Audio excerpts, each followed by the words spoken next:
Just like Google, Microsoft is tracking almost everything you do on your PC by default. In this video, I'm going to show you 3 hidden Windows settings you need to turn off right now to lock down your PC. First, open your Settings menu and click on Privacy and Security. From there, head over to Diagnostics and Feedback.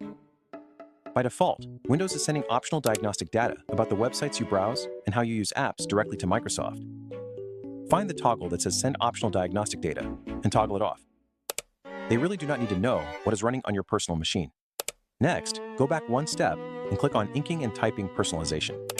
Windows literally collects your typing history and patterns to build a personalized dictionary. Turn this off immediately to keep your keystrokes completely private. The last one is under Windows Permissions. Click on Recommendations and Offers. By default, Windows assigns you a unique advertising ID to track which apps you use and what you click on, just to push targeted ads. Turn off 2 toggles here. Your operating system should not double as an ad agency. And you're all set. Keep your data safe, and I will see you in the next video.